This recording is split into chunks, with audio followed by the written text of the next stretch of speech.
Good evening, everyone. We are quite a crowd here tonight. OFEC members and non-members, Israelis and people from abroad, spanning at least 3 continents. And since we're quite many, I will now mute your microphones. Please feel free to unmute yourselves later to participate in the interactive parts of this evening.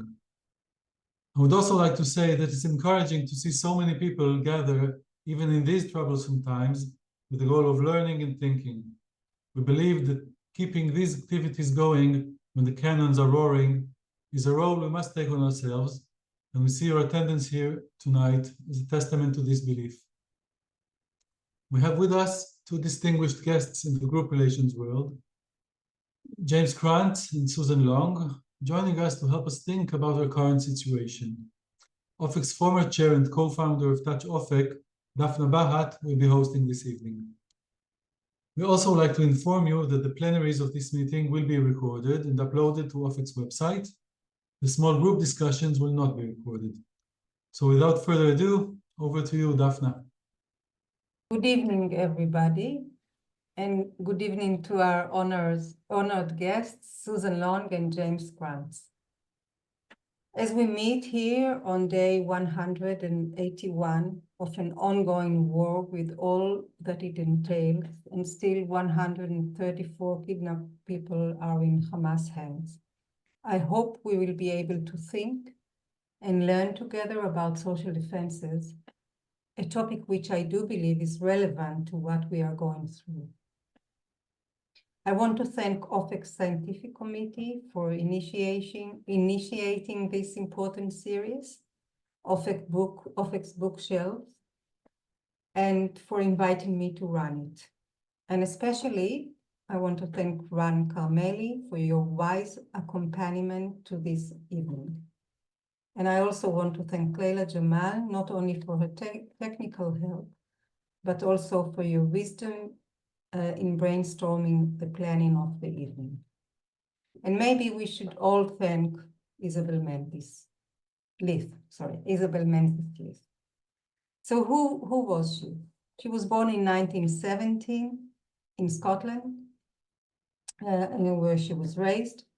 She studied economics and experimental psychology at St. Andrews, where Prince William also studied. She graduated in 1939, and at that year she became a lecturer there until 1945. Eric Trist was her teacher, and during the war he invited her, and she became involved with a group around Bion that studied social dynamics in officer training. Menzis then moved to London to join them at the Tavistock Institute. She then became a psychoanalyst in the Kleinian tradition. Bion was her second analyst. She died in 2008. Her paper that we read today is one of the most quoted in the world of psychodynamic of organizations. The term social defenses was actually coined by Eliot Jacques in his paper, Social Systems as Defense Against Persecutory and Depressive Anxiety. He claims that one of the primary cohesive elements binding individuals into institutionalized human associations is that of defense against psychotic anxiety. Individuals may be thought of as externalizing those impulses and internal objects that would otherwise give rise to psychotic anxiety and pulling them in the life of the social institution in which they associate. It does imply that we would expect to find in groups relationships, manifestations of unreality, splitting, hostility, suspicion, and other forms of maladaptive behavior. End of quote. Jacques illustrates these mechanisms via an example of a light engineering factory, the Glacier Metal Company, in which he shows a system of splitting and projections between different wards in the factory. Going back to Menzis.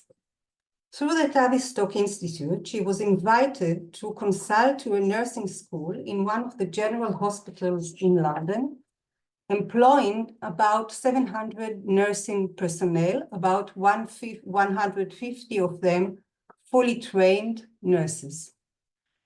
The student nurses spent all but 6 months of their 3 years of undergraduate training working in the wards as staff, and actually carried out most of the actual nursing. They moved frequently between the wards to fit the needs of the hospital. The trained staff was entirely employed in administrative, teaching, and supervisory roles. Menzis was invited because there was a fear of breakdown in the system.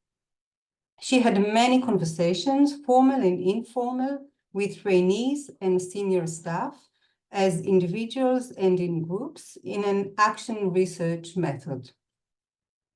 She encountered a high level of tension, distress, and anxiety among the nurses. Withdrawal from duty was common, and it took many forms. 1/3 did not complete their training. Most of them left at their own request. Senior staff changed their jobs frequently and rarely searched for postgraduate training. There was a high rate of sickness, etc.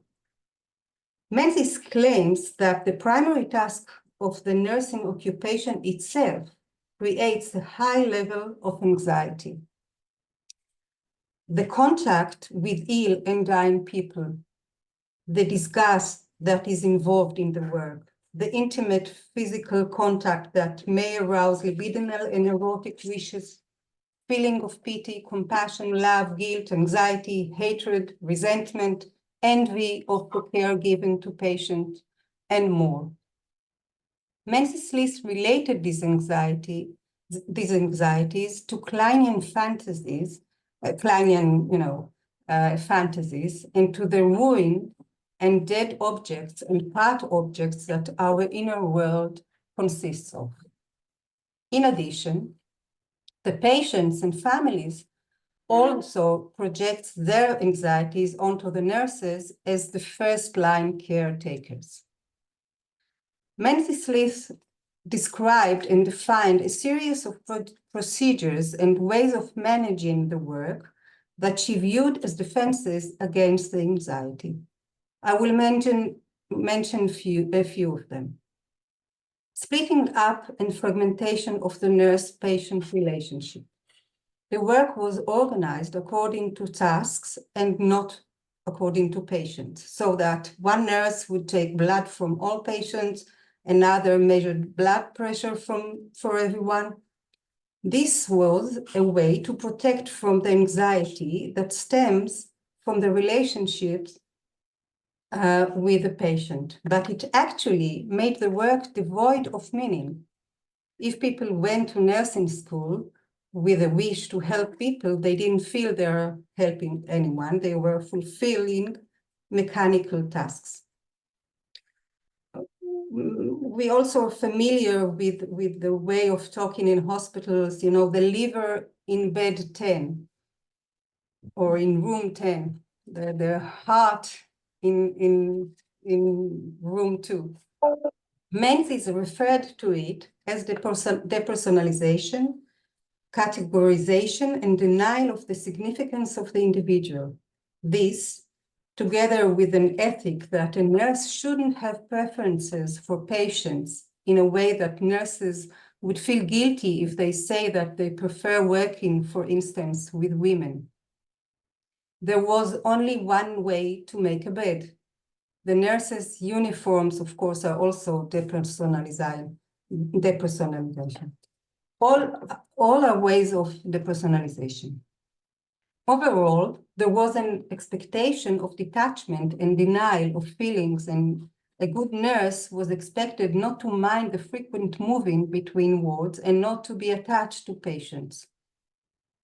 Menzis also described an attempt to eliminate decisions by ritual task performance in a standardized way that doesn't encourage nurses to use their own thinking.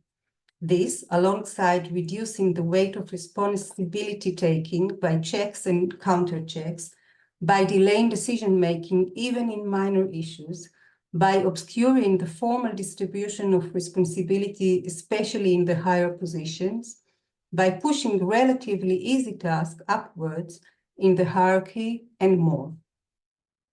Other defenses were idealization of the occupation, phrases like nursing is a vocation, nurses are born, not made, with underestimation of the ability to learn and to develop over time, and with lack of supervision or space to bring dilemmas or feelings. All this went together with avoidance of change. In a very interesting article, William Halton, there is this book that was edited by David Armstrong and Michael Rustin, which all is after Menzis' paper. And also there are two very interesting chapters by James Crantz and by Suzan Longg, which are with us today. So William Halton shows that all the defenses Menzis list described can be clustered to obsessional ones, and that they have the components of isolating emotions, rigid rituals, and severe punitive superego. Menzis list claims, and it may not surprise us, that not only do the defenses not help in reducing the anxiety, but they actually make it worse. Menzis list showed that the outcomes of using the mechanisms that were created by the social defenses led to a situation in which the meaning of being a nurse was lost. The reason for becoming a nurse, the sense of purpose, or as Suzan Longg described it in her paper, in the previous paper, the system failed to provide the nurses with the needed recognition for their subjectivity. That is why the better students left the occupation.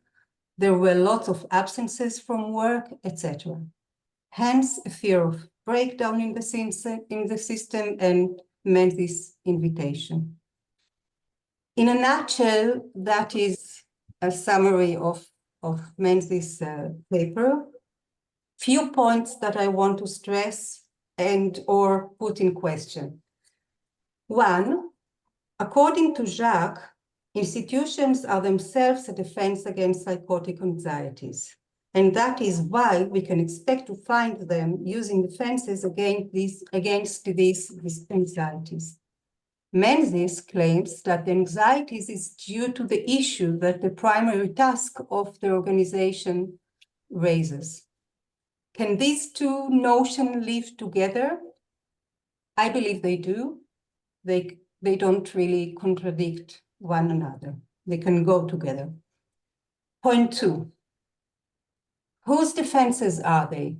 Of the organization? Not really. Defenses are only of people, but there is a spirit of the organization or of the common.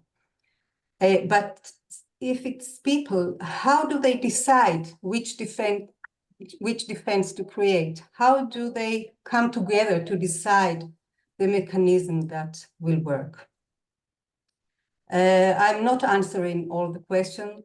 It's a question for you to think of, although I have some ideas about it. Three, if we try to link Menzis' idea to Bion's basic assumptions, I think that we can put the social defenses in the culture that develops as an outcome of the tension between the wishes of the individuals from the organization and the manifestations and outcomes of the group mentality, the basic assumptions.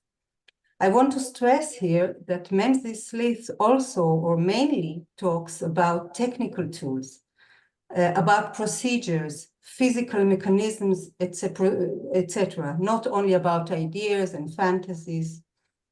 She talks about the ways in which things are being done in an organization. Point four, a more practical question. How do we identify the social defenses of an organization when we look at it? What should we look for? Next point is, after we find it, what do we do with this knowledge? And last point, this evening was planned many months ago, way before October 7th. But it felt very appropriate to have an evening about social defenses, apropos the wrong conception, or הקונספציה שכשלה, and all the neglects, כל המחדלים that we witnessed. Can we talk about social defenses not only in organizations, but also in communities, in states? I do hope that this question will be addressed tonight, but we will talk about it later. So I think we will now go to our distinguished guests and hear what they have prepared for us. And we will start with Suzan. Suzan Long is a Melbourne-based academic, organizational consultant, and executive coach. When I say Suzan is based in Melbourne, it's 3 o'clock for her in the night right now. So thank you for the effort. She's a previously professor of creative and sustainable organization at RMIT University. She is now Professor Emerita at the National Institute for Organization Dynamics Australia, NIODA, where she now co-leads their PhD program, and a coach and consultant in private practice. She teaches at INSEAD in Singapore and the University of Divinity in Melbourne, where she is involved in coaching programs. She has consulted to organizational change in the health and justice sectors and coached senior executives across many sectors. She has worked with executives from many different nationalities and from diverse industries, having taught or consulted internationally. She also works as a supervisor and coach for organizational development professionals in Australia and Singapore. She has over 35 years of experience with group relations, having been on staff or directed many conferences. Suzan has been in a leadership position in many professional organizations and is an author, having published 10 books and many articles in books and scholarly journals. She's the general editor of the journal Socioanalysis, and an associate editor with organizational and social dynamics.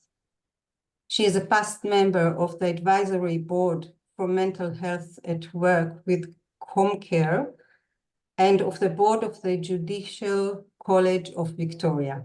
Suzan is a distinguished member of ISPSO.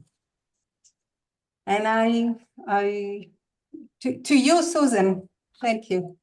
Okay, thank you.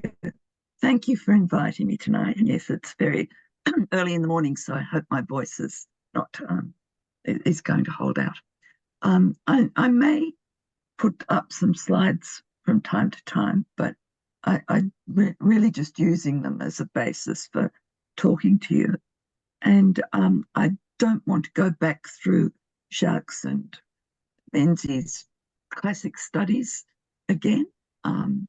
That's already been done, although of course they are the basis for our understanding of socialists as against anxiety. And since Jacques and Menzie's life, there has been numerous studies of social defences in organisations and across whole domains. And as was mentioned, also social defences against anxieties, but against other unbearable emotions.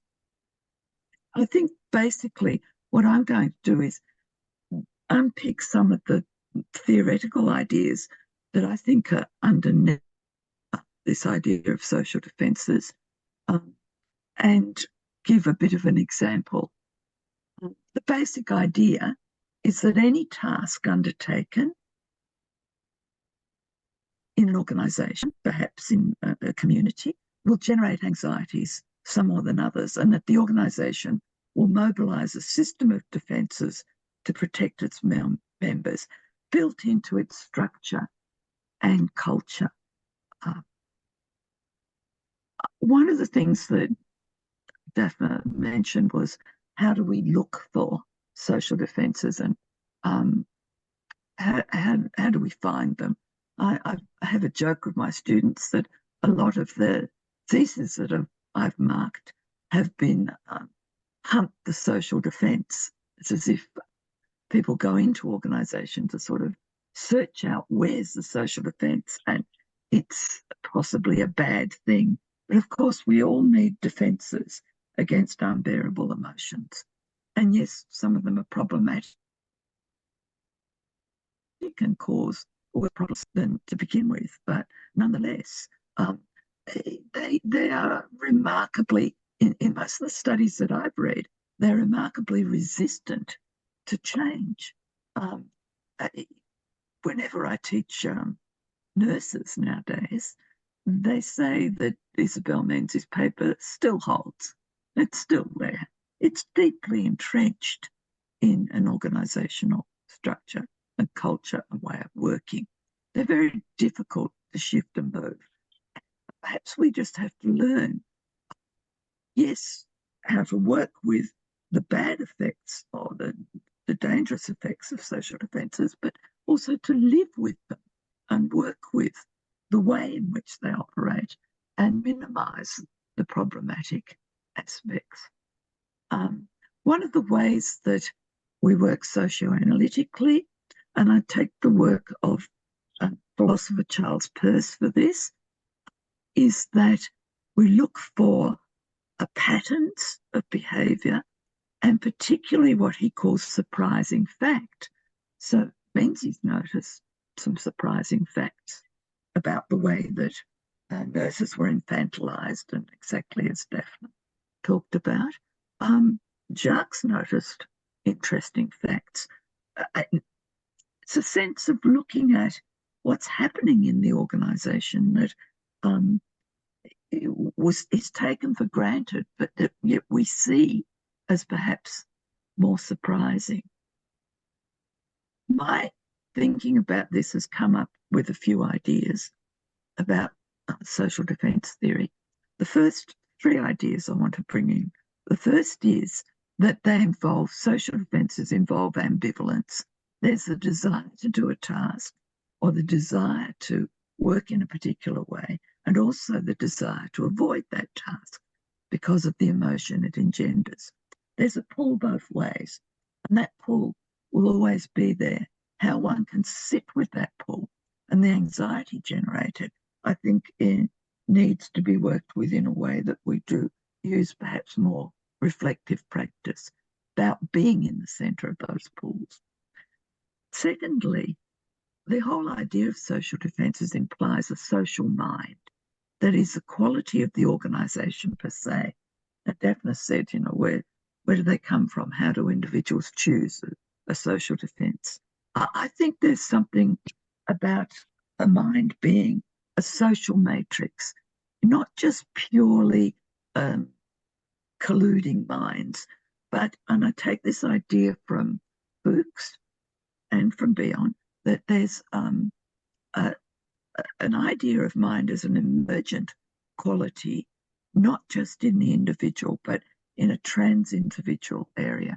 This may seem counterintuitive to people, but I won't argue it a lot in this evening, but I have in other papers. The third point I want to make is that there are many systems in an organisation. Just as Bion identified the work group and the basic assumption group as systems with the same membership, but with the membership in different states of mind, So I propose there's many different systems in an organisation, each with a person in role, because a system is about a system of persons in role, where the role calls forward different thoughts and feelings, different states of mind are you in if you're in a different system. And the variety of systems that I talk about is perhaps, yes, the task system, but there's also socio-technical systems, financial and economic systems in the mind, the emotional system, people take up roles in. Some people have a valency for certain emotions, expression, others have other valencies. They're political power and system. And following Miller and Khalili's idea of the citizen of the organisation, I've argued for also what gets called a community system. And I've sent the paper where I talk a little bit about that. It's a level of a system in an organisation that is linked to members' sense of subjectivity. It's linked to the democratic idea and equality in their humanity across an organisation. Now, it may not be evident in many organisations, but it becomes evident at particular times where the boss is seen just as another person, as the workers, and so on and so on.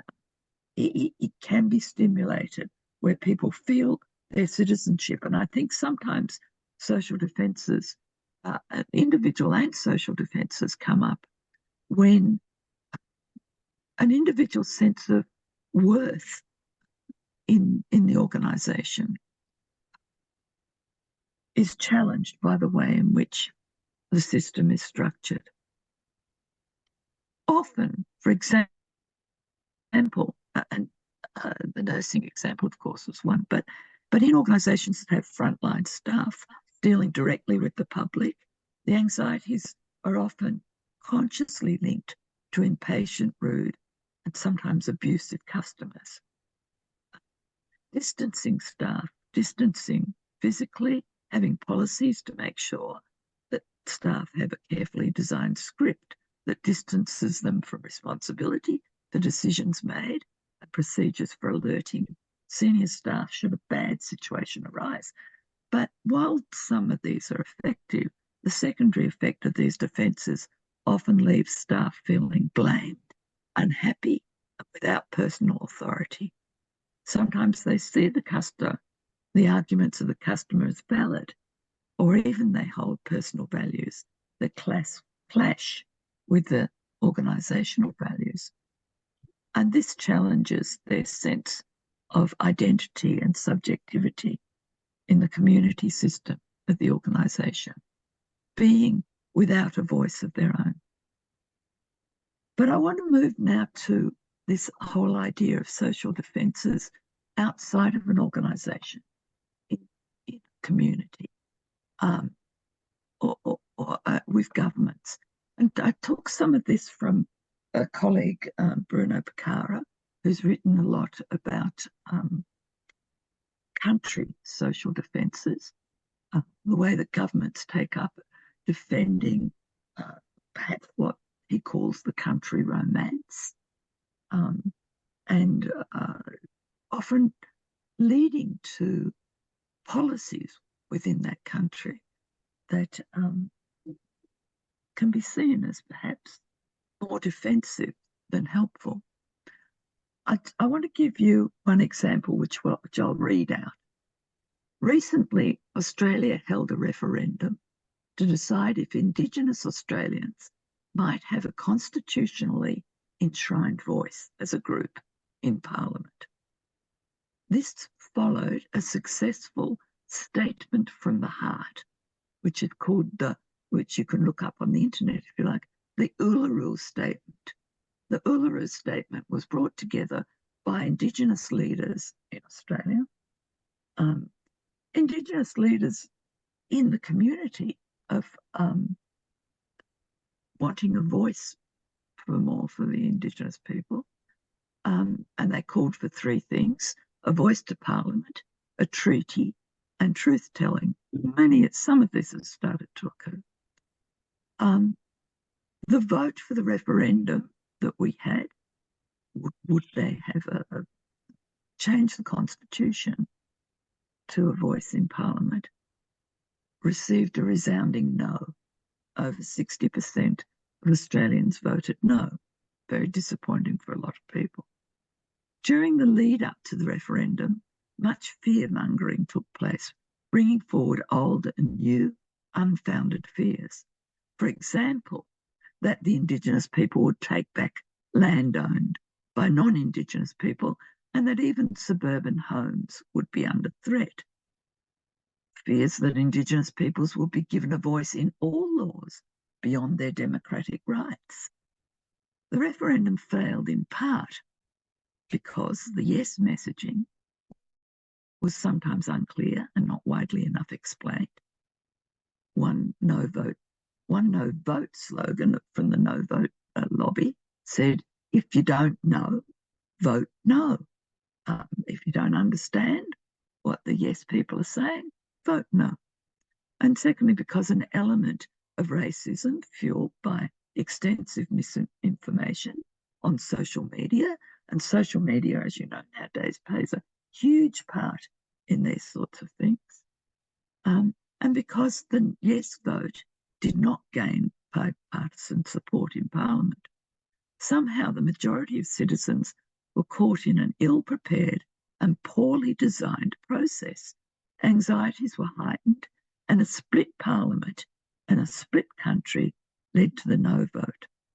The no campaign led the fear that it would constitutionalise a race-based lobby group equipped with a separate bureaucracy that will give Indigenous citizens the ability to have an additional say on every law and administrative decision, not just those relating specifically to Aboriginals and Torres Strait Islanders.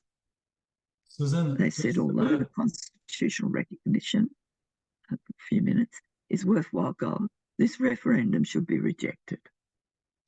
Suzanne, just to remind you, you have 4 more minutes. Okay, I probably won't even take that much. Splitting. I want to talk about this whole process now as a country, government, defence. Splitting seemed to be the defence against the anxieties raised and against the already existing differences in the country, some of which are quite overtly racist and some of which aren't. Leaving each side to project ideas of bad motives into the other side. So both sides of this referendum vote had things to say about the other side that on a modicum of reality often, but sometimes quite illogical and not based on reality at all. Haste for a referendum by the yes vote proponents seemed also to be a defence against fears that an opportunity in the wake of the Uluru Statement from the Heart might be lost. So there was this fear that this wonderful thing that was brought together where Indigenous people said things directly to us non-Indigenous people, like, we want to walk side by side with you into the future. This statement, I think the yes vote proponents felt that we've got to jump on the back of this and immediately get this change to the Constitution. The reality in Australia, only 8 out of 45 referendums have succeeded since Federation. Only 8 out of 45. It seems a risky process for those wanting a yes vote, or whatever the vote. To change a referendum, to change a constitution is very difficult. What was needed for a yes vote was for more time for the arguments and verifiable information to be inserted into wide-reaching education programs where extended and frank debate could occur. The referendum seemed doomed from the start. One hypothesis that broad in the One might hypothesize, that the broad community was and is ambivalent about how to proceed with a broad reconciliation program. Referenda appear to be fair and consciously driven step taken by governments, but unconsciously they may be a statement of ambivalence and a disguised step away from using the authority of the government to decide in highly contentious areas, a way of covering their backs. The backfire is that citizens then often lose faith in government institutions following referenda. So I just wanted to put that forward as a kind of a large societal defence against the anxieties that governments have, I think, in taking up decision-making in highly kind of anxious times in society. Just leave that at that place now. Thank you for listening. Thank you very, very much, Suzanne, for your fascinating and brilliant ideas. I think bringing the intersubjectivity into group relation matrix is important and inspiring. And the referendum example, I think, is sad in a way. And I believe there is much to be learned from that about the Israeli society. I wonder what is the Israeli romance or story that we cover. So thank you. We will continue straight to James, and I hope that we will have time later for questions. So I want to invite James Kranz. James is a PhD. He is an organizational consultant and a researcher from New York City. His interests center on the unconscious background to work and organizational life, on how new forms of work organization are affecting the exercise of leadership and authority, and the impact of the virtual self role on work. James is a principal of Work Lab, a consulting firm focusing on strategy implementation and leadership development. He is past president of the International Society for the Psychoanalytical Study of Organizations, the ISPSO, and has taught about the history, the theory, and use of systems psychodynamics in a wide range of institutions. And James is also an OFIC member. To you, James.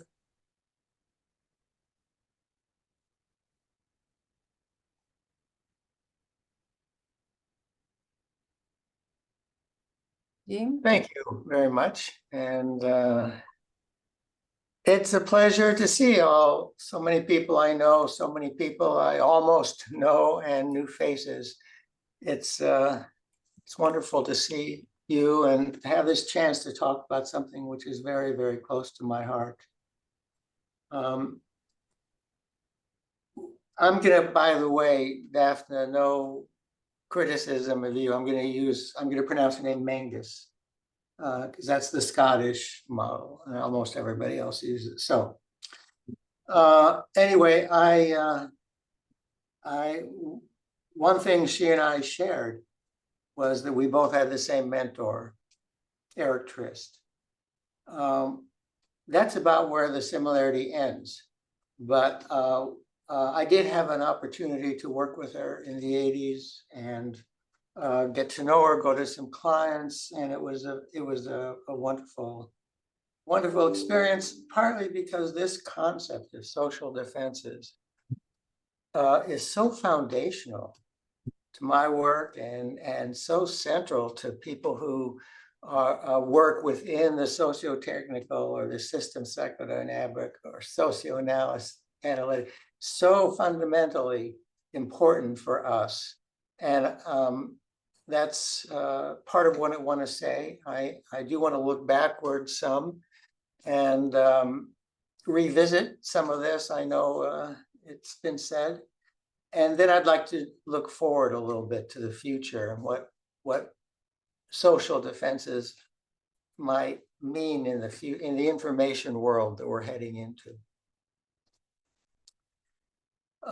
But where I want to start is the term social defense is a very expansive term. It's one of these terms that comes to mean everything and sometimes to mean nothing because it means everything. So I want to parse some of the uses of it and then focus on what she meant by social defenses and how it's affected my work. The term is mostly used today to represent something like a contagion or shared defense in response to something. And of course, you know, with the massive regression that we see today and the polarization, we need these kinds of concepts to help us understand what in the world is going on before we destroy ourselves. And so, you know, it's to my ear, it's a meaningful and sensible. I'm not trying to disagree with it. Its use in that context, but the context that she used and what it meant it was a much narrower concept to her and then to those of us who are working with her idea. And to if I can be try to be clear about that,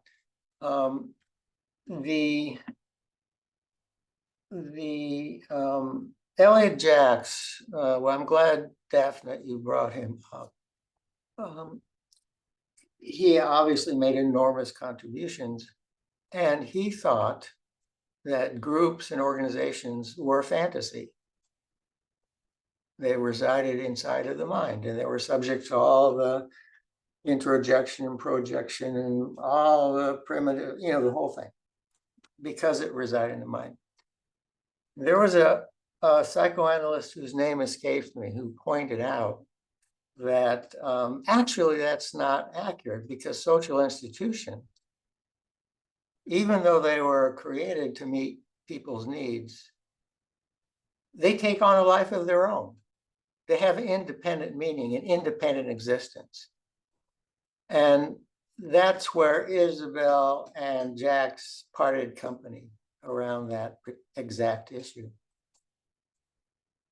And it happened in the context of a very vibrant intellectual moment. But the socio-technical tradition of which he was partly creating all this, the socio-technical tradition says there's two subsystems, each of which are important. There's the social system, the people, you know, like A.K. Rice said, people are the greatest constraint on task performance because they bring all kinds of needs and aspirations and striving that isn't part of the task. But nevertheless, there's a social system and it unfolds according to a certain logic, and that's where Bion has enabled us to understand some things. So much of the group thinking, and it's all about helping to understand, well, what's going on? But in socio-technical tradition, there's a whole other system that has nothing to do with people.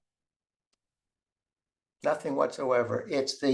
Refers to what's called the technical system, but it refers to all those aspects of organizational life that exist independently of the people.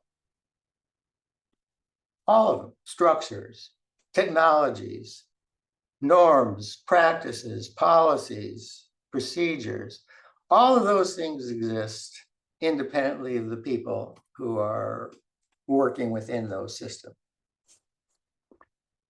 And up until Tavistock, really, there was a great argument about whose viewpoint was more important? Was it the people who see the technical formal organization, which was all started with Max Weber, and there's many people which will say, oh, what you really need to look at is that. Is it structured properly? Is the job designed properly so people don't think too much? Is it, geographical function, all these things. And then the other side of the argument was people saying, oh, that's ridiculous. What matters is how people treat each other. So there was that debate going on, and the contribution of Tavistock was to discover through research. I wish I could say some of these studies, they're just mind-blowing. But anyway, they discovered the research. No, you can't say one's important and the other one's unimportant. You can't maximize one at the expense of the other. They're both important, and how they're related to one another is crucial. Okay. So, well, let me go on to, let me get something else I have up here, which is designed to make it look like I'm not reading anything.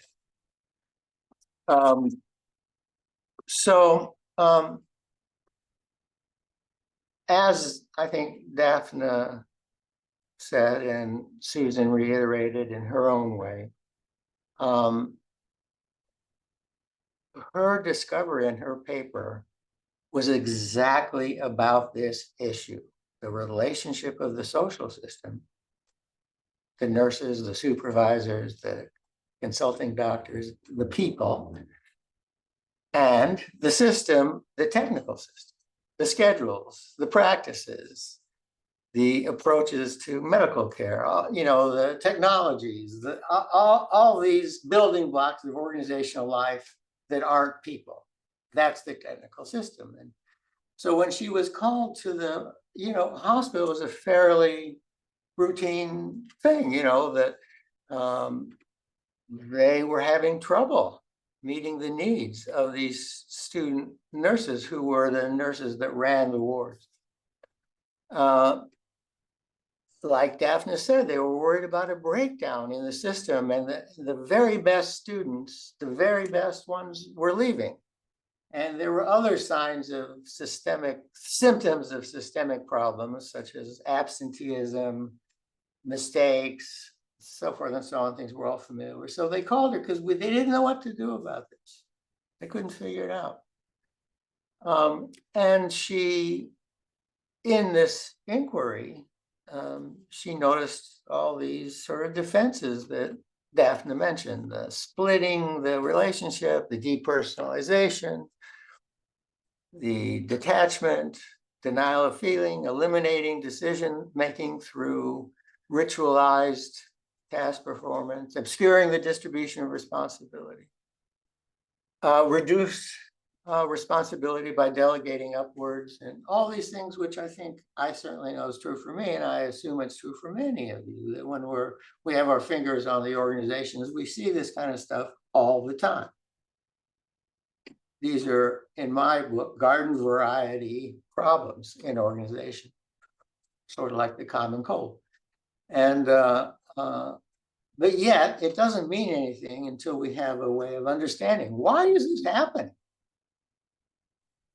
It calls for a diagnosis, and you wouldn't want your doctor to jump from a symptom to a prescription without doing a diagnosis. Same is true for us. And so that's, part of how we recruit our clients, by helping them learn about symptom and systemic background. But in any case, so she was asking, why did it happen? And it was in relation to that she discovered that there were aspects of the technical system, all these non-people parts. There was a relationship around the anxieties and defenses between these two systems.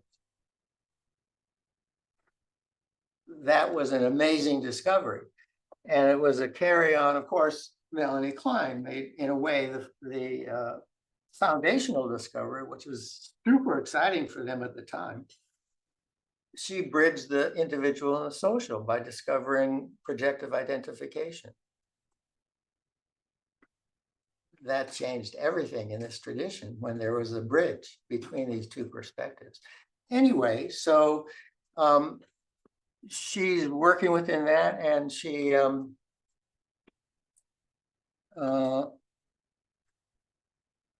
realized, like I said, sorry for that, she realized, like I was saying, that there's things in the technical system that really have an effect on the social system.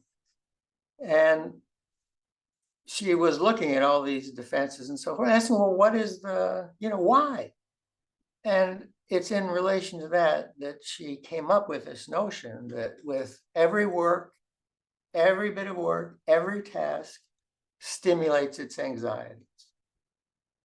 Anxieties, of course, this is a huge part of our overall tradition, taking the position that anxieties don't just come from the past.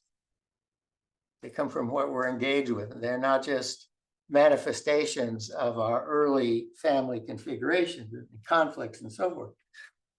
But and in that sense, everybody who's in that role shares those anxieties. The dependency, the wish to keep, not to let your family die, the erotic and repulsive aspect of touching dead and decaying and sick bodies. I mean, there's all kinds of profound intimacies in that work. And in that sense, no matter what background the nurses had, they were all exposed to this thing.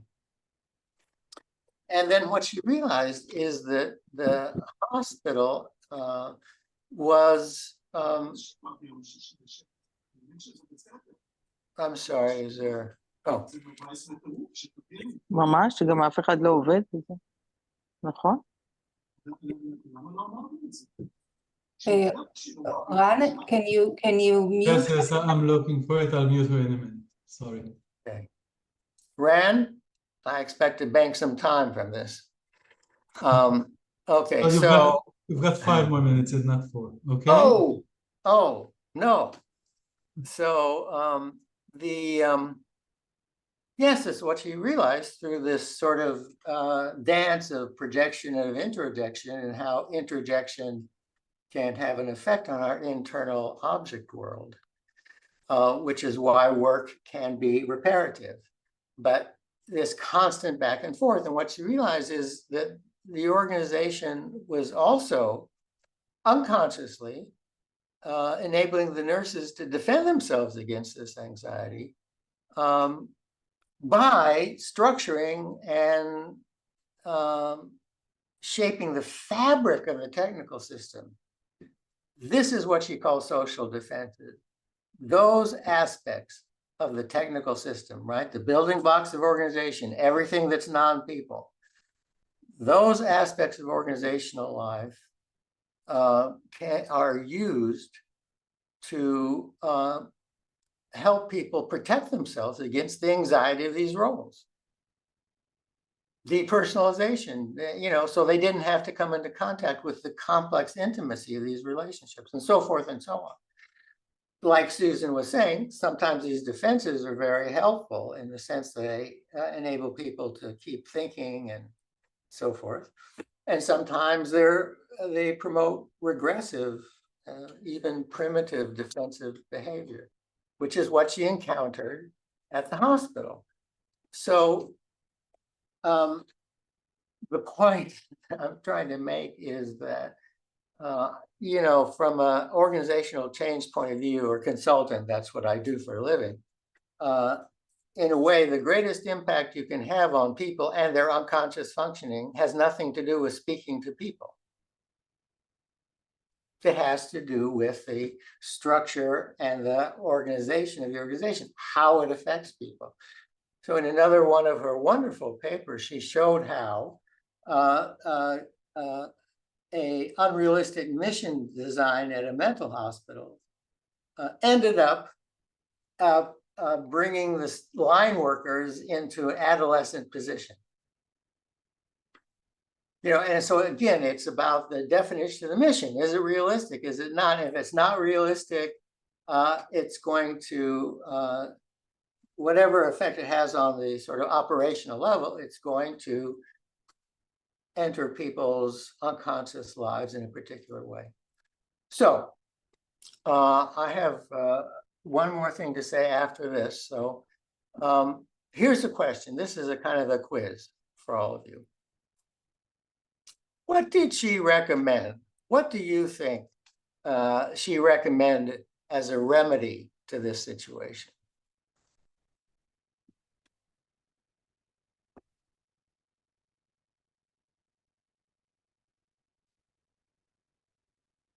Okay, I can outweigh you because, but I won't because of Rand. So question is the idea to alleviate anxiety? That's what people want to come and think by through support groups, interpretation, all these things. And for her, no, that is not how you alleviate anxiety. You don't, she's not interested in addressing people in this particular way.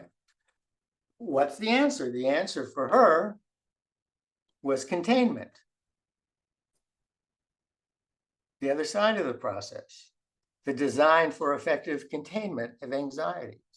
That's where, you know, sort of the standard intervention that we've had for 50 years is get the small group together, enable them to talk to one another about their experiences, you know, help them metabolize and retain the capacity to think in the face of it. You know, all these things, fantastic, fantastically powerful. But today we have a problem, which is that the bounded small group is going away. Many of the things that were provided a containing function in organizations, they're disappearing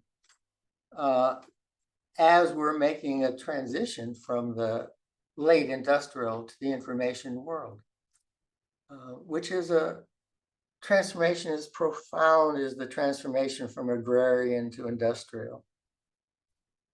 That took 50 years and there was blood on the streets. And I believe that's what we're looking down the barrel of right now. I think we're at the beginning of that. Everything, we have no idea what the social systems are going to look like on the other side of this.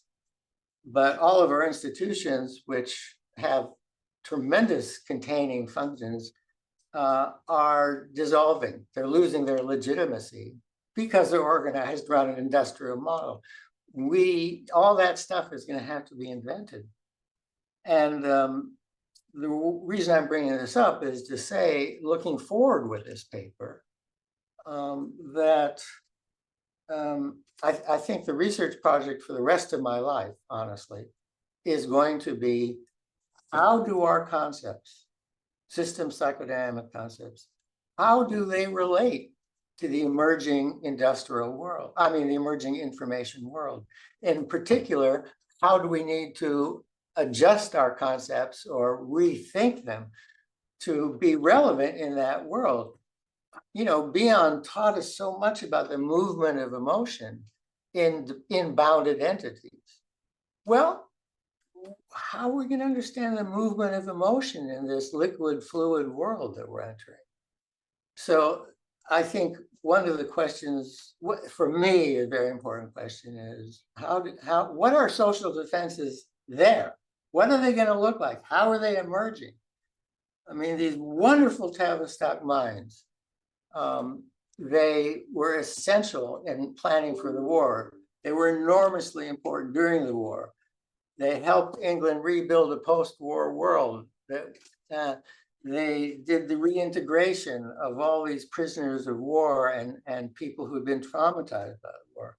And then they turned their attention to the emerging world, the post-industrial world, which is just coming up and taking over.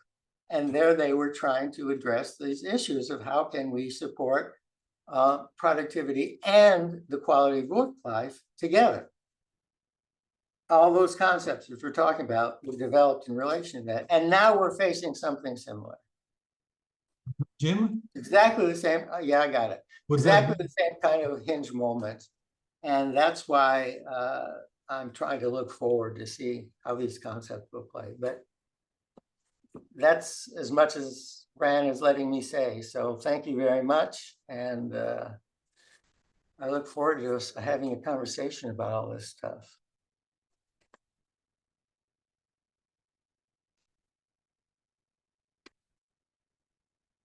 Daphna, you're muting yourself. Yeah. Thank you. Thank you, Jim, for your enriching and challenging paper. To think now about the future is too scary in many ways. I think you talked about the world of the people and the world of the technical and the interrelation.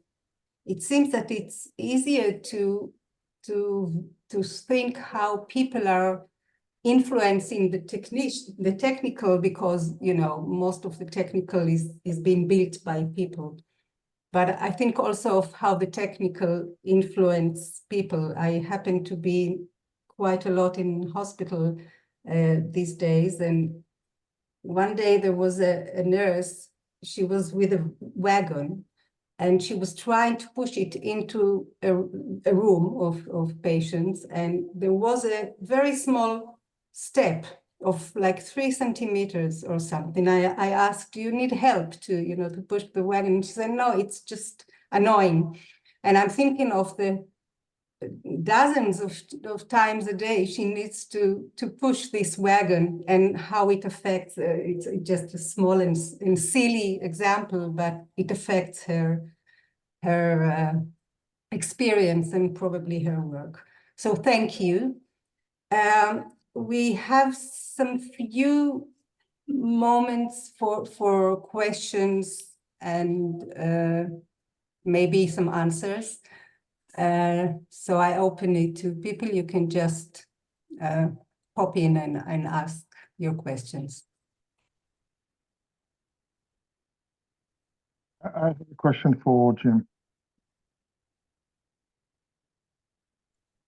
So Jim, can we assume that in the transition from the old world, what you call the old world, to the new world of information, the information age, there are people that are using the old concepts as a way to control the new large social system? I can think about populism as a political way of thinking that is kind of someone learned about the split and said, okay, let's use it at a large scale and let's just utilize it as a way to control people. So is it right to assume that there will be other ways that people are going to use that, not mainly in favor of the new, building new societies, and maybe against building new societies? I don't think I exactly understand what you're saying, but are you asking whether people can use these concepts for ill-gotten purposes? Yes. Yes. Yeah. Like any tool, isn't it?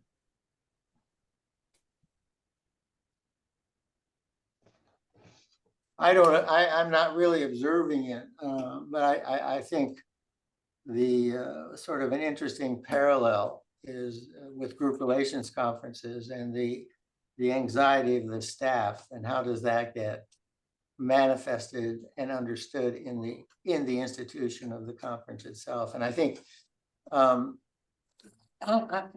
I think I agree with you. I think it can be used for manipulative purposes, if that's what you're saying.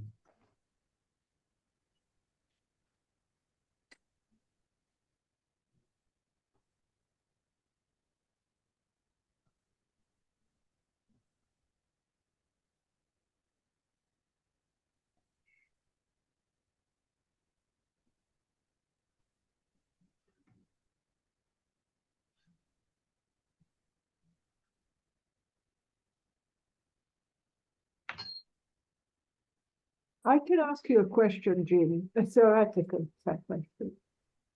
When you describe the last part of your talk about Menzis leaves and what you said about the technical as a means of containment. Did I understand correctly? Is it that you said?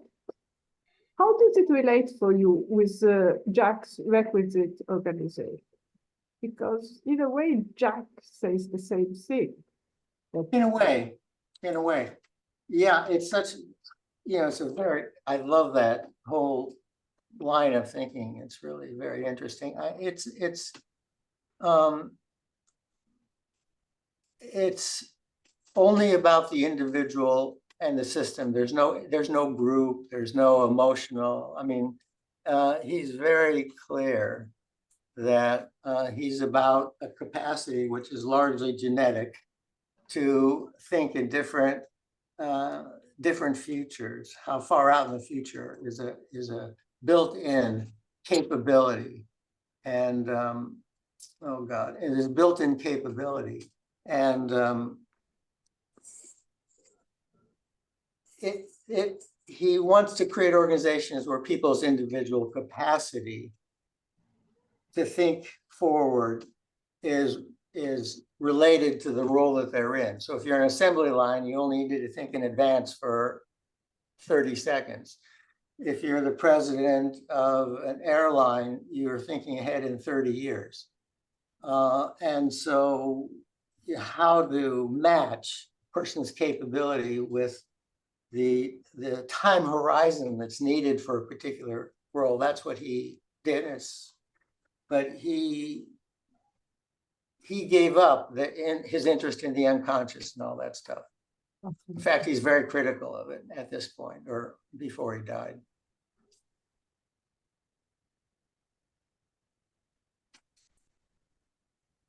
Is that an answer to is that a response? Yeah, no, yes, but in a way he says the same thing that Menzis, if we take what you said, because he says it's the structure who contains the organization.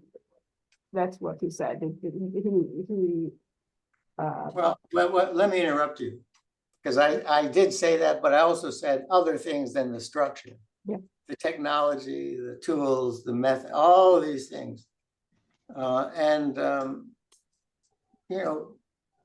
Jax was interested in one thing, really one thing. And it was enormously generative, but it's not the same as a social defense. He wasn't interested in how it affects individuals' unconscious functioning. He was interested in whether people's capabilities will fit in this new model.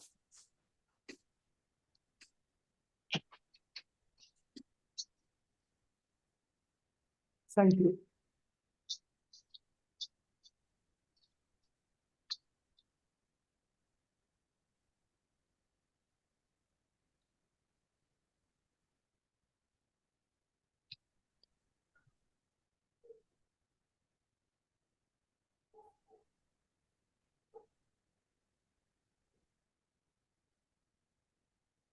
If I might say, please. Yeah, I was just going to add to some of the things that you're saying, Jim, because I do think that similarly to what you're saying about institutions taking a life of their own, I think that through what I was saying, through government policy, that becomes a kind of a structural tool. And policies become defensive. They become institutionalized, and affect individual citizens. Yeah. A long time ago with Alistair, Tom Gilmore and I wrote a paper talking about how it seems like because of the increasing and dense interconnectedness of it, it seems though some of the social defenses are moving outside of the organization into the broader sphere, cultural and organized. And the one thing Tom and I talked about was there seemed to be the splitting of leadership and management. Leadership does the right thing, management does things right, all that stuff, when in fact, they need each other. But there was a tendency to split them. And it seemed to be popping up in a lot of places. So that's where we went with Alistair about this question. He had his own something about learning in education. Yeah.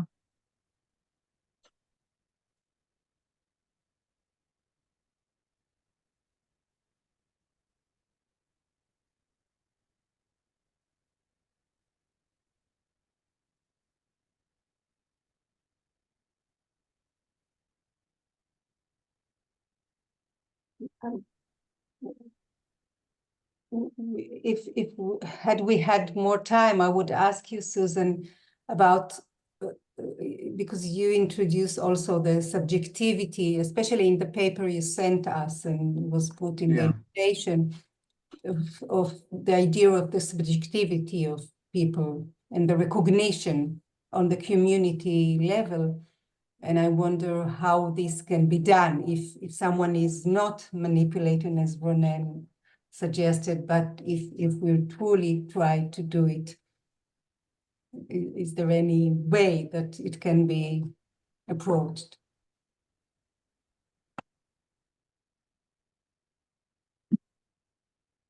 I think it's a separate thing from, it can be interlinked with, but a separate thing from the task system. And I think it's how we use social institutions. And, you know, whether you believe that work organizations are there for people to do things, or they become something that becomes themselves. I'm thinking of these kind of, was it the film where, I've forgotten them, a very famous film where an institution becomes like a big machine and the people just get fed into it and so on and so on. I think it's that balance to be thought about there. And yes, when you're consulting to organizations, what you're wanting to do, as Jim was saying, is about finding the right ways to contain the anxiety, because what I said, that it won't go away. These anxieties are entrenched in the things that we have to do and life, the way we live. And so I think it's about how we actually work with it. And I think that one way, I think some organizations are trying to do it genuinely. It's very difficult to work with people in a way that gives self-worth to people as well in their job. They're not just parts of the machinery. Mm-hmm. Okay. Yeah. But bringing those two together is interesting. Yeah. Okay. Thank you both, James or Jim and Suzan. Thank you for your very interesting short papers. It was a challenge also to be on time. So we are now leaving for a break, and we are back at 8:25 Israel time. Okay, for some group works. See you.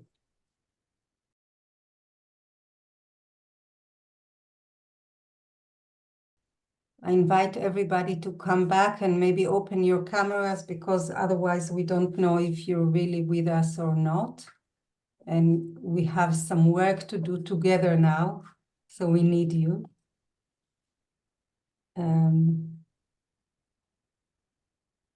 So we are now in the second part of the evening, in which we will try to knead, ללוש בעברית, the learnings, and we will try to identify the social defenses of organizations and communities that we know. We don't have much time, so it will be only touching upon things, but maybe we will succeed in something. So we are opening now some breakup rooms. I don't know if they're still there, if they're already up or not. And they will have names of organizations and communities that we thought that could be interesting for you participants. There are also some other rooms with no topics or names in case you want to work on alternative organizations or communities. So your task now in the 30 coming minutes is to come up with, to choose an organization or a community in the breakup rooms or another one, and to come up with 3 things. One is, what are the social defenses of the institution you choose? 2, what are the core anxieties? 3, what are the outcomes of these defenses? You will have to present this in the plenary. Each group will have up to 2 minutes to present. And please remember that you will have to present in English. After 3 minutes of working in the groups, you will receive in your room another task. It will be broadcast to you in the breakout rooms. You can see now some of them, of the names. I won't read them, but I believe you can see them. And again, you can choose some other stuff. And just maybe a personal remark. The evening was planned way before October 7, but for me personally, looking at the Israeli state or Israeli organization is very important. And we even considered to make it like a second task for this evening. So I do hope that there will be a group that will choose to take up this theme. So you're invited to go to the rooms and work. Dafna, may I only add that if you do choose to open another room on another topic or system or organization that isn't on the list, please notify us on the chat so we can rename the room so that people will know that this is what you choose and we'll discuss in this room. And the task will be sent on the chat to the rooms. So you're welcome to choose rooms and move to them.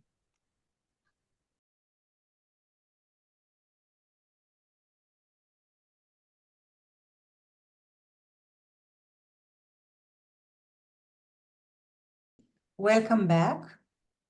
So we now have almost half an hour plenary, and the task of the plenary is to report on the conclusions of the work teams in the various groups and continue to discuss the issue of social defenses, both on a theoretical level and in relation to the selected organizations or groups. And each group, as I said, have 2 minutes to report. So you're invited. Who will be the first?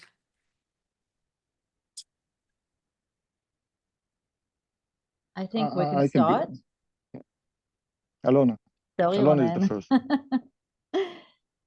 So we were in the educational psychology group. It was Karen, Ella, and myself. Ella was talking about her institution, which is a school. It's kind of a special school, but it's a school in Jerusalem.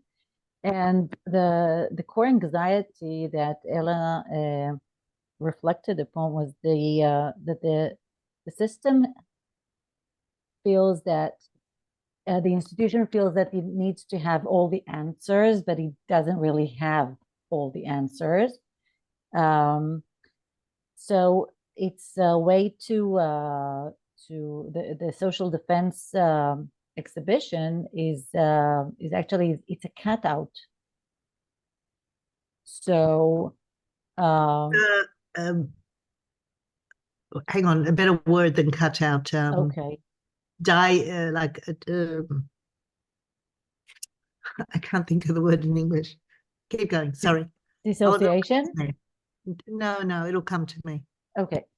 So it's like a split. No, it's not a split. It's cut out, maybe. But if Ella, if you come up with a Like better when the word- phone gets cut off. What's the word for it? I can't think of it. Disconnect. Not really, but maybe. Okay.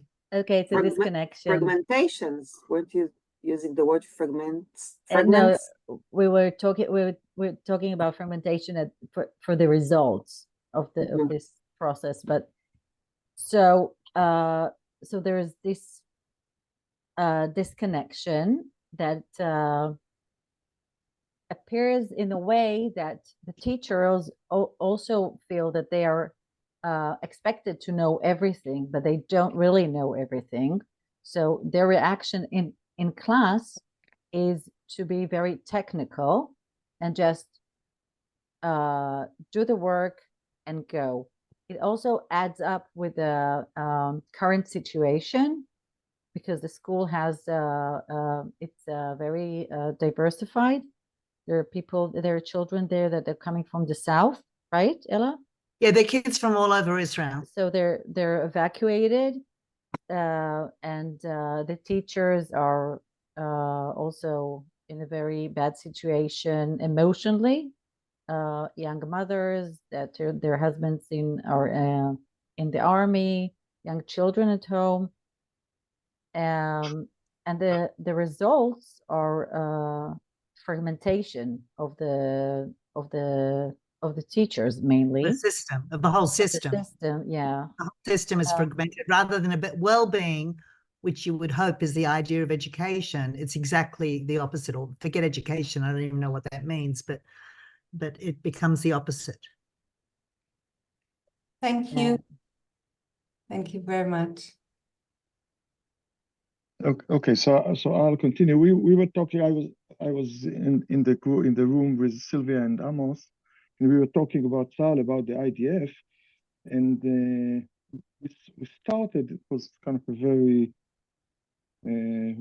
hot discussion. We started with the notion that probably the biggest anxiety that Tzahal as an organization, that the IDF as an organization has, is the fear of the existential anxiety. You know, what would happen if we are not needed anymore?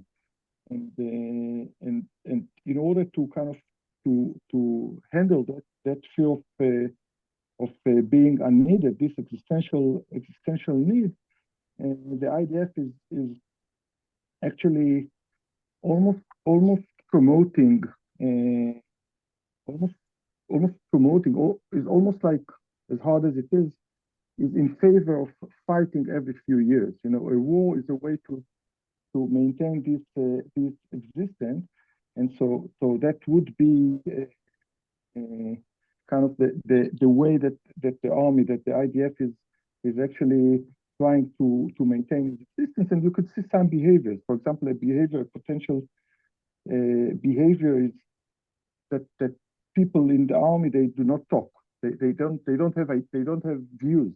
They will only refer to a military question. They will never say something that is out of the kind of what is perceived as the primary task, which is fight and protect and everything like that. And they would never answer or they would never kind of discuss something that is outside that scope of the kind of perceived task, which is fight. Sylvia, and kind of the fourth question came just in time, in the sense that Sylvia was in saying that probably the IDF existence is a reflection of the total Israeli society existential anxiety, and that the IDF, the need for an army, that means that we need to have wars, because wars are the reasoning behind having an army. The need for an army is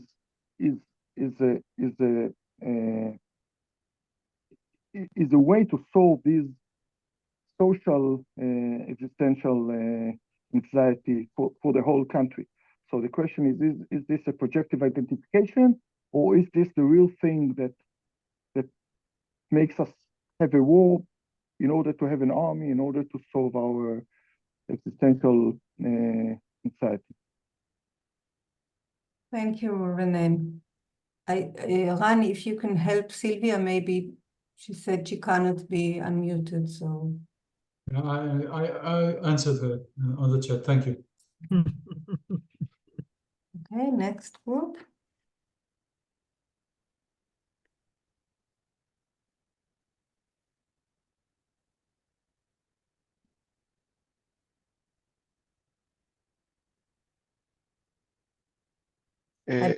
Our group was about mental health institutions. We didn't choose a representative, and we didn't really stick to the task so well, but I will try to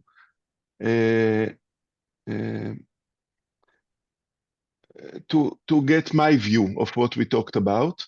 We started with an event, a violence event between a patient and the ward manager in a closed ward in a psychiatric hospital. And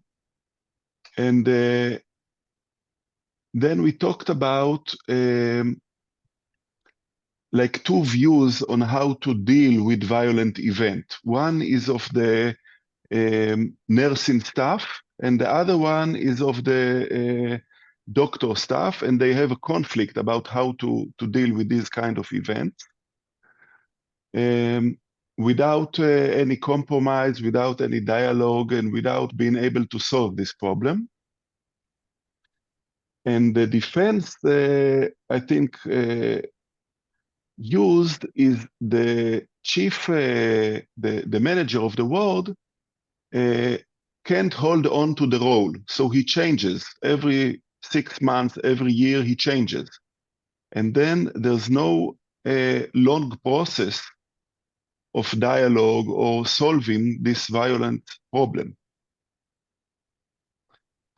So like the core anxiety, as you put it, is about touching violence or touching madness or touching psychosis. And the defense is the defense of splitting between two professional sectors that are in conflict about how to deal professionally with this problem.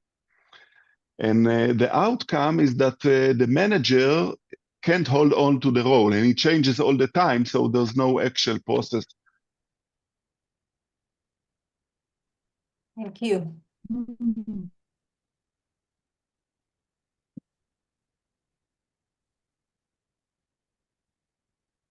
We are left with the Israeli society, as bad as it sounds.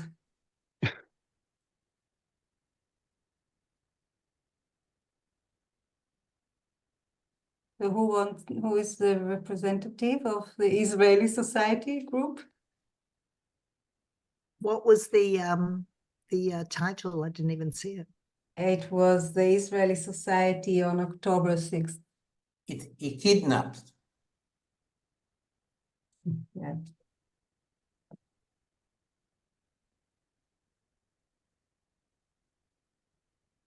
I'll do what Eyal did, which is we didn't choose someone.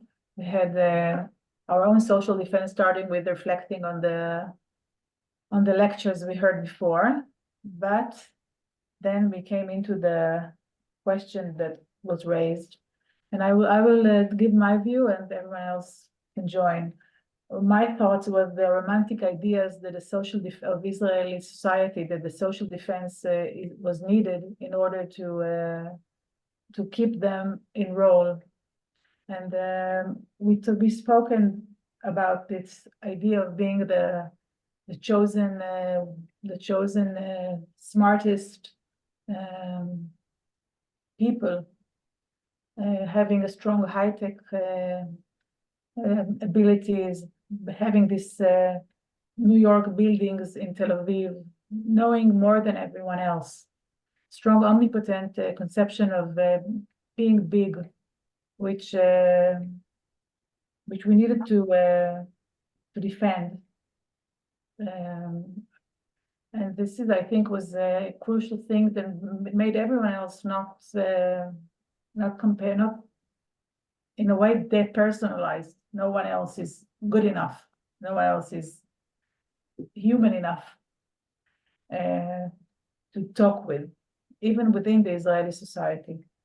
In a way, I find the war now also as a social defense, in not acknowledging us being so small on one hand, and on the other hand, wanting to be someone else's child, like America. So this was my thoughts of the things we talked about. Omnipotent as opposed to really being very small.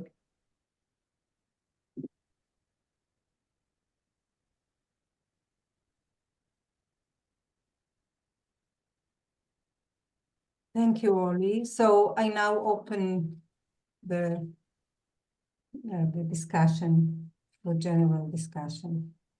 I noticed, just one remark, I noticed that in most of the presentations, it was not easy to, or it's intertwined the defenses and the outcomes, as if some things that people said are the outcomes, I thought this is the defense, and vice versa. So I think it's something which is much, it's not something that you can categorize. It's more like a process.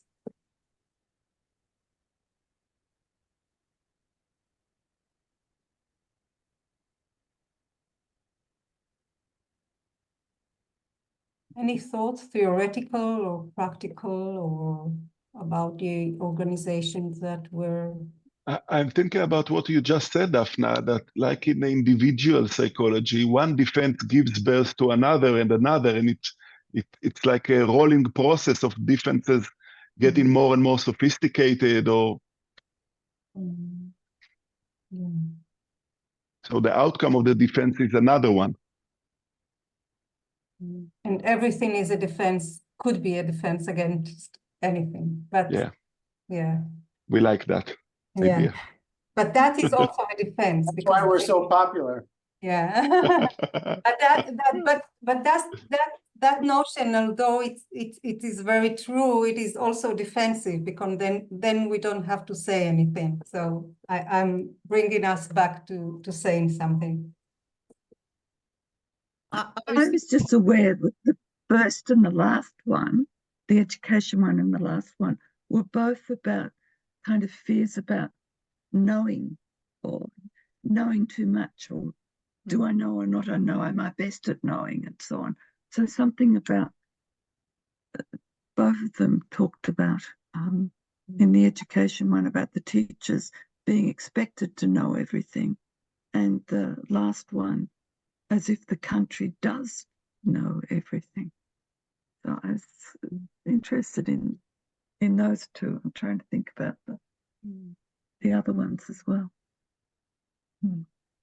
We talked in the last one that I was in, the Israel on the 6th of October one, about arrogance in a beyond kind of sense, that sort of not knowing, allowing yourself to not know, sort of arrogance and stupidity in relation to all sorts of things. And I thought, in relation to what you just said, Dafna, we talked about not talking about Palestinians and not talking to Palestinians, and that's both a defense and an outcome. Absolutely. It would be impossible to tell them apart, I think. I'd like to pick up with Sarah's point, not about beyond, but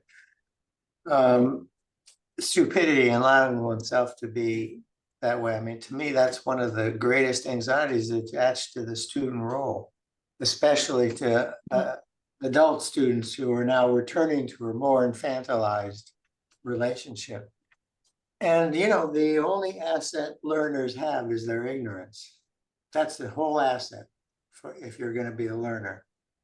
And cherishing and exposing and so forth is emotionally Once exposing, it's complicated, there's competition, there's all other kinds of things that make it risky to engage in the task of learning by exposing what one doesn't know. So I think there's a kind of a rich opportunity to think about these issues in that connection.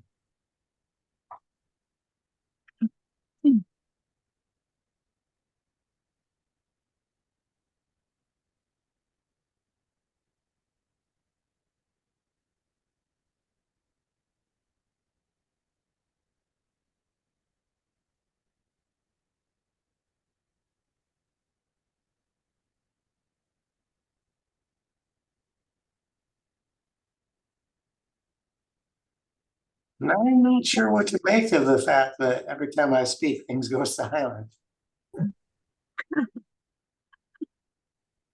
Thinking about it too. I'm thinking of the opposite, of not wanting to know. And Yes. that's my thoughts of the Israelis' repetition compulsion of being small again, as if it's 1948. Someone else might know, and at the same time fighting against this idea. So I think it holds both of these parts. On one hand, the bliss of ignorance, on the other hand, needing someone else to know, be the responsible person, adult. I think of it as a conflict.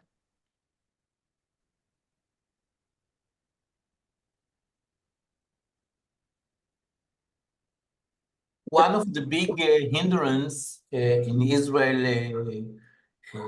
today is the concept that there is no partner, and we can't speak with Palestinian. We have to kill them. And I think, I don't know if this is a social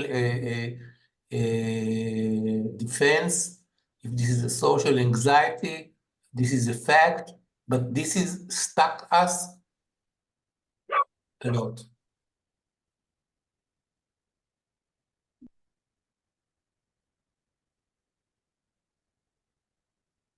If I'm trying to think about the social defense nowadays, after October 7th, it seems very similar to me. Right now, I don't see any change.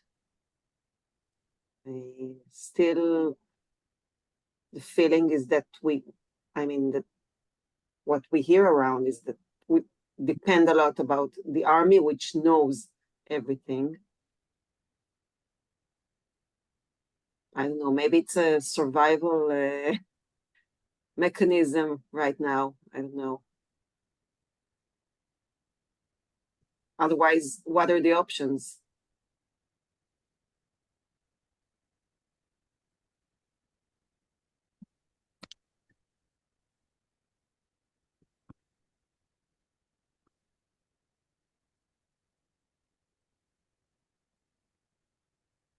Mentioned the social system and the technical system, that it might have happened that this technical system is a defense for the social system, something like that. Maybe us Israelis relying so much about those technical instruments, etc., in a very arrogant way, might have been a defense, a social defense, after all.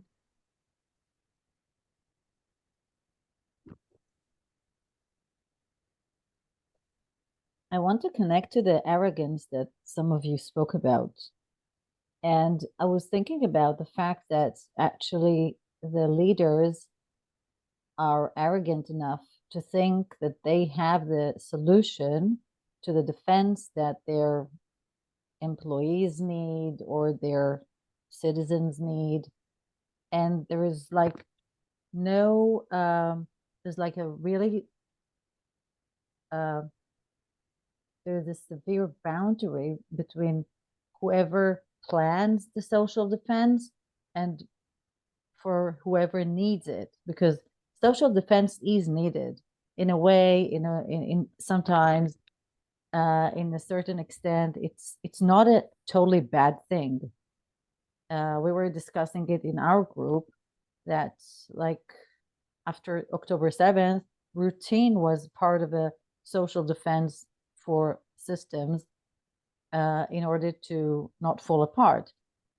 That there's like a boundary between who plans the social defense and who really needs them.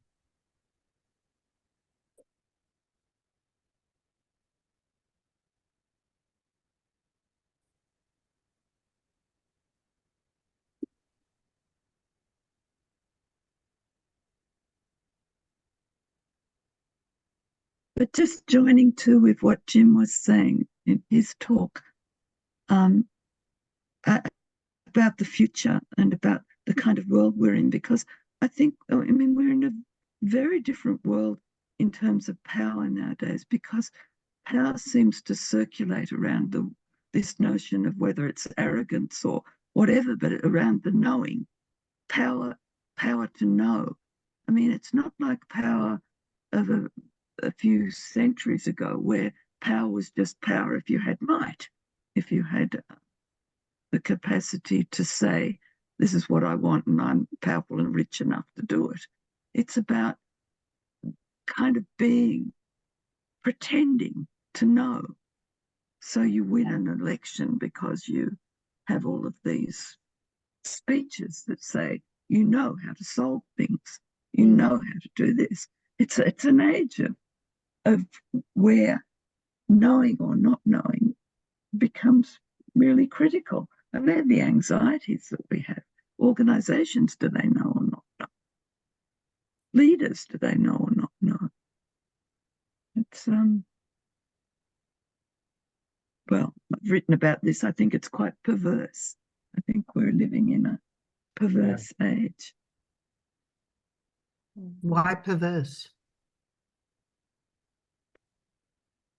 Because it's based on, well, I can't go into the whole lot now, but because it's based on a sort of a development of a narcissistic attitude, that the individual is terribly, terribly important, more and more important than the social whole, and then the social whole, including self and other, having a real other to be there, and perverse practices where people are treated instrumentally,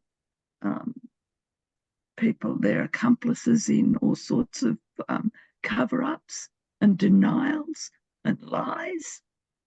I don't know half the time what's true or not true in this virtual world. When I go onto Google or when I go onto the news, how do I make those judgments? I don't know. I think it's quite perverse. I want to continue that in a way, because I was struck by the size of the mental health group.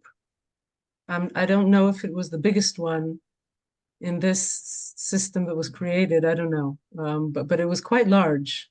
When I heard the other groups reporting, I think we had, I don't know, I don't remember the exact number, but it was a pretty big group. So, and I think that that is something that we are experiencing in Israel after the 7th of October. There is this massive surge of mental health professionals, and it's become like a massive solution for the situation. It's like, let's get everybody's head set straight in a way, and we won't have to deal with the actual reality.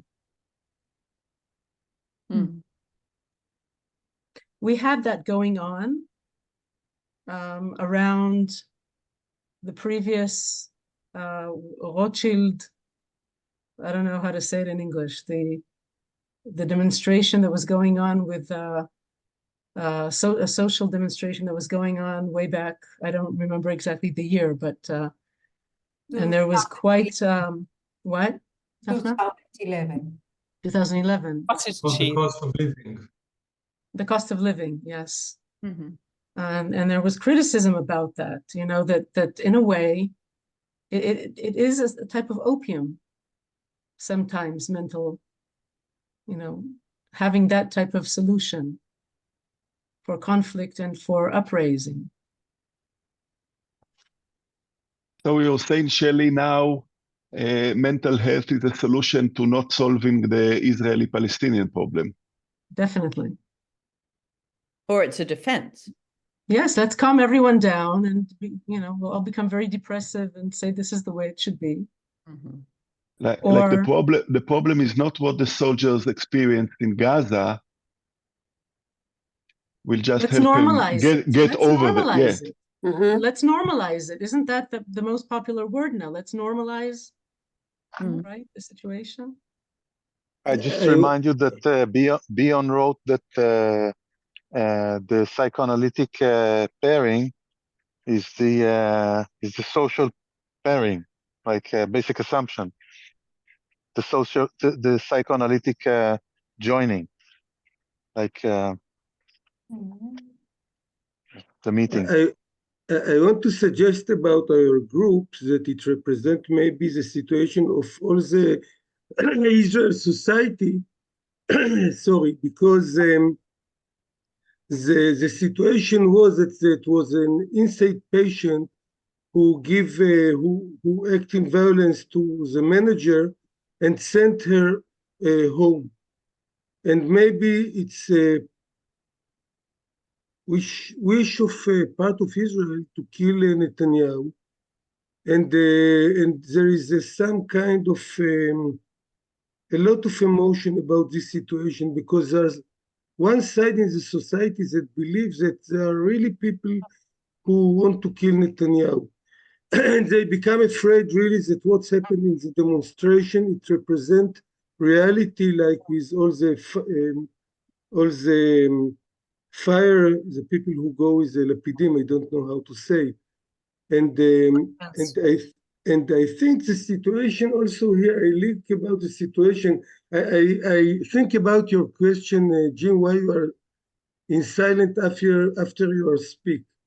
And maybe it's the silent after everyone who are there, I think, which are foreigner, which are not Israeli here. And I think that we need you as foreigner to feel a little bit insanity and not in insanity when we are speaking, because the situation is so crazy that sometimes it's hard to speak or hard to understand the situation in Israel now, which is so complicated.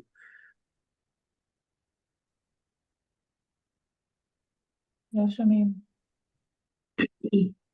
One of the things that bothers me is given all this complication, the ambiguity and uncertainty, when people act like that they are certain about something, or if they act like you know, it's certain, it really frightens me, honestly, and it upsets me because there's so much of it going around. People know, you know, and it's scary for me. I wanted to, I don't know what I'm saying, I'm not sure, but Bion fought as a tank commander in World War I. And in my mind, when he was fighting as a tank commander, he wasn't thinking about a lot of things other than doing his job and killing the enemy and protecting his soldiers and getting home. Many, many years later, his experiences in World War I probably influenced some very, very creative thought. And I think this is a part of the difficulty of trying to understand something while it's happening, and the impatience of realizing that whatever is going on, we're not supposed to understand it, and maybe nobody on this screen will be alive when it will be understood. We're not getting any younger. And, you know, the other comment, I'm sorry, please go ahead. No, just to live with the fact that we can't always rush to understand things. Sometimes, yeah, there's okay, that's it. One thing Bion said about that war experience is the difference between a hero and a deserter. is which way you run when you get scared. But he wrote that many years later. I'm picking up with your point. It was based on that experience. Yeah, yeah.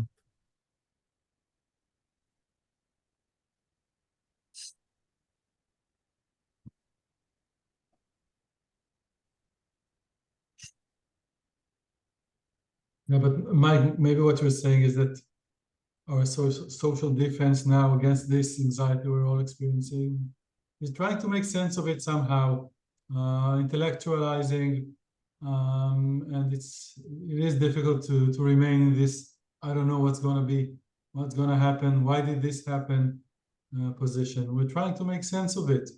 And I'm not sure if it's so futile. If it does not help us contain this situation.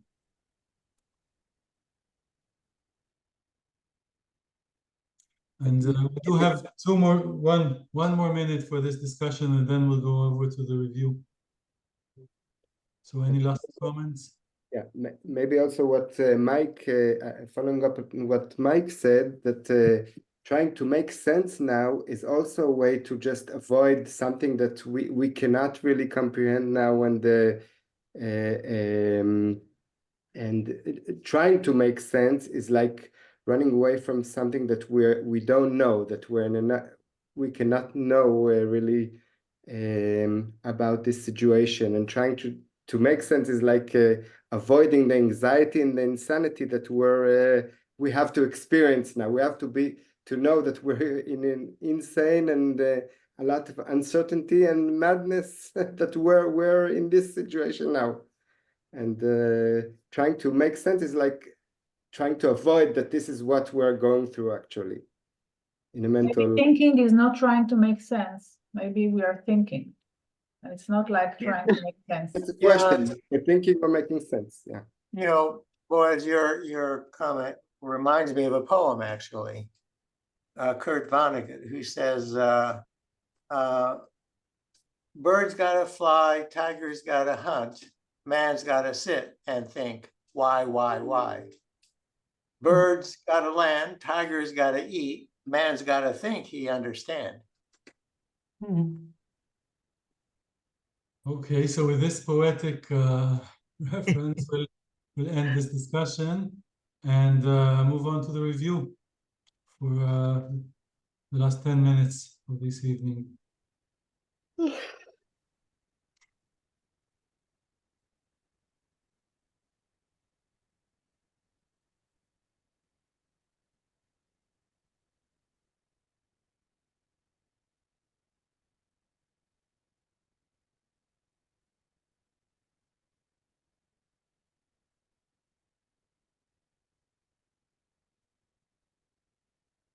Try to say something. I really enjoyed this evening afternoon. And I must say, was really, how you say, relieved in a way by the work with the group, because I was really very anxious of getting in a group of Israelis because of my position about what's going on in the world. And instead, my surprise was that I felt what I heard was the same that I feel, and not what I'm bombarded by the news all the day, every day. We get the news here, which is bombarding us. For example, in this moment in Italy, there's a protest in all the universities not to do research projects with Israel, for example. And there's a polarization in this country, and we are bombarded by the virtual world that Suzanne was speaking about.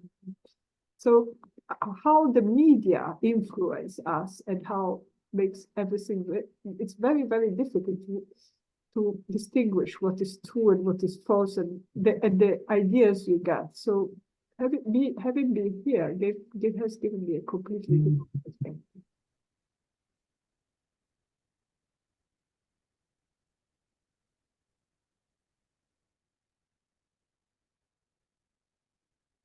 I want to share that I came late. I thought maybe I forget from the evening, and I feel now I want to thank the scientific committee to trying to continue life and thinking and working through about anything. And it's not the many, sometimes we think it's not the time to think like Mike, you say, and I agree, when we are all in a tank now, in the First World War of Israel, maybe. I don't know about its crazy situation, but to continue to think and to work, I think it's very important that we try to continue to make sense from something. And also to thanks to the people from abroad that take part, because we need the otherness now to think. It's very important, specifically for me.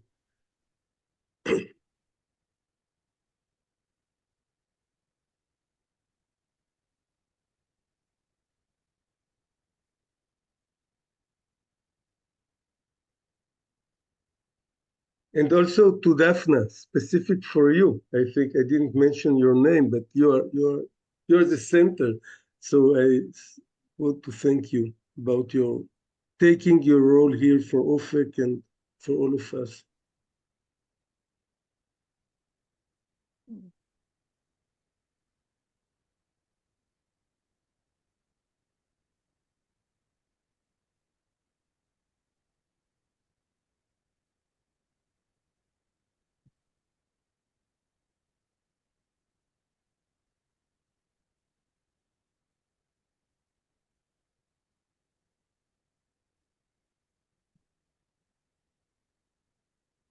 I really enjoyed this evening, and I wanted to say thank you to my small group.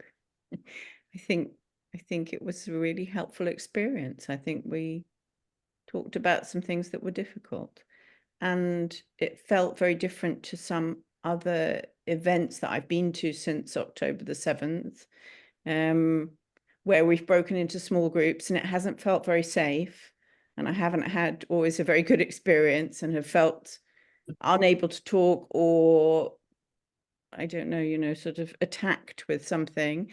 And this felt very contained. So, which is interesting given the nature of what we were talking about containment being the answer to social defenses and anxieties, I guess. So thank you, and to everyone who organized it.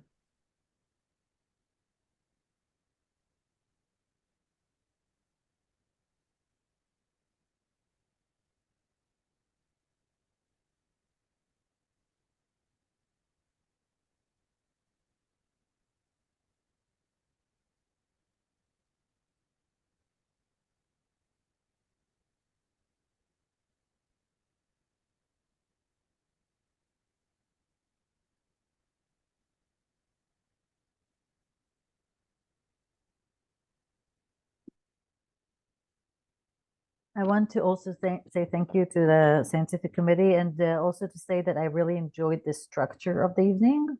I thought it was really interesting. The lectures and the breakout rooms were very interesting. I'm so happy about meeting people that I didn't meet, that we have mutual areas of interest. So it was very good. Thank you.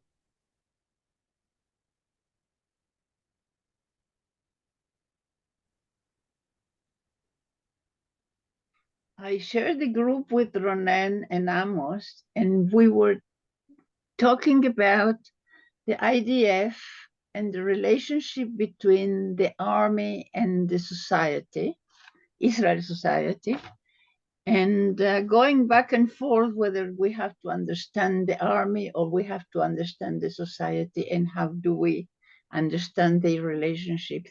It was hurtful, but it was very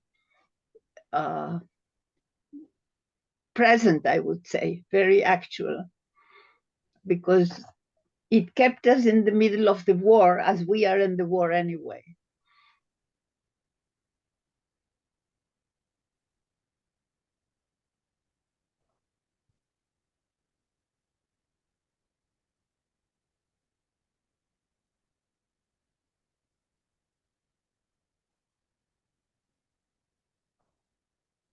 I want to say first thank you to the organizers, and to Dafna and Ran. And I want to emphasize the importance for me to have people from outside, people from abroad, because I feel like the connection or the non-connection is really very hard.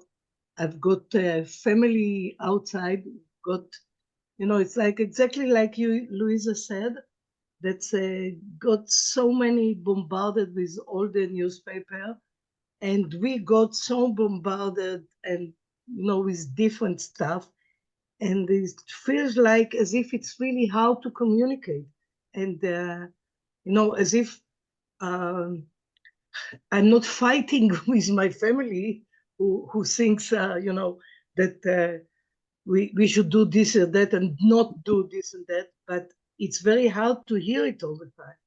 So I think that this exchange and combined with the professional exchange, which was very enlightened, was really something very important to me, as Sarah and Louisa said. So thank you all. I'd like to pick up on that with what Alita said. Thank you, Dafna. Thank you, Dafna, and everybody else. I find during these months it's taking up a lot of my energy to be so hated by the world. It's just draining me to be so hated. And I delighted to hear Jim and Suzan, and to hear Suzan talk about political problems in Australia, and to hear Jim talk about technology, and to remind, it's very narcissistic to think that the only thing that's happening is you, and you were friendly, and you were engaging, and like Alita said, I think it also reflects a tremendous hunger for somebody from abroad to smile and to try to engage us. And beyond the content of what you said, it was something that was very welcoming, and obviously also the content. And to hear there's things outside of our world which are also important. So thank everybody, and thank everybody who participated. Okay, so I'll close this review by saying thank you again for this really thought-provoking evening. First and foremost to James and Suzan, which as people have said here, it's very meaningful for us that you took the time and made the effort to be with us tonight, especially in these times, and share with us your experience and expertise. Thank you, Dafna, for imagining and then realizing this evening. I also wish to thank my colleagues at the Scientific Committee, Boaz Gestalter, Eyal Etzioni, and Oria Flalo-Camille, for being alongside me when crafting this evening. And Shelley Zusman, who actually started off this series. With the previous Scientific Committee, that's right. And special thanks go to the invaluable Leila Jamal for offering her support on technical matters as well as marketing and general advice in every step of the way. Of course, thank all of you for being here with us tonight. Maybe all just have good news and good night. Thank you. Thank you very much. I enjoyed it a lot. Appreciate Thank you. Yes. Thank you very so much much for inviting Thanks me. a lot. Bye-bye. Night. Thank you. Thank you. Yeah. Good night. No.